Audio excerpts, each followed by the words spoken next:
cette vidéo, nous allons vous présenter ce que sont des molécules polaires et apolaires. Donc, je vais vous présenter ce que signifie le terme d'électronégativité ainsi que de liaison covalente polarisée.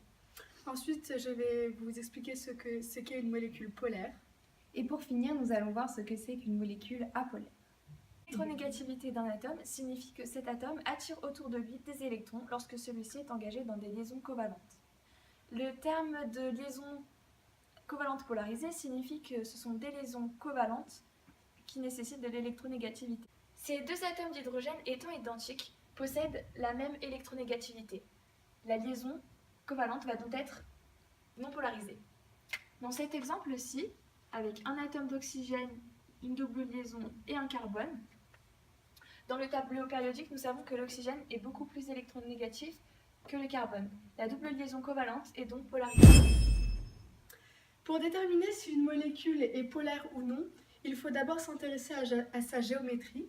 Donc par exemple, pour H2O, la géométrie de cette molécule est coudée avec l'oxygène qui a deux liaisons non liantes.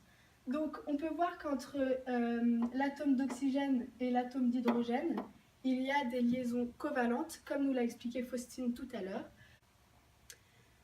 Et comme on sait que l'oxygène est plus électronégatif que l'hydrogène, on peut marquer une charge delta- sur l'oxygène entre cet oxygène et cet hydrogène, donc delta plus ici.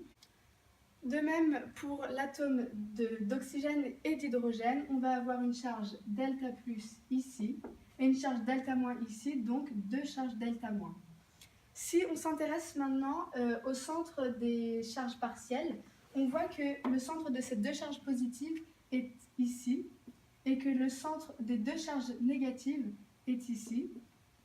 Et donc on voit que les barycentres des charges partielles positives et négatives ne sont pas confondus, et on peut même tracer un axe de symétrie ici. Et donc cette molécule est bien polaire avec un pôle négatif et un pôle positif. Il y a deux cas pour savoir si une molécule est apolaire.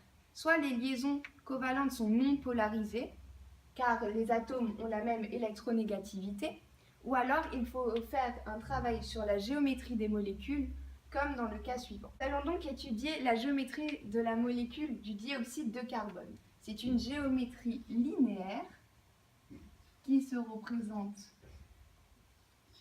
comme ceci, avec deux doublés non liants sur les atomes d'oxygène. Nous allons donc placer une charge partielle négative sous chaque oxygène et deux charges partielles positives pour le carbone.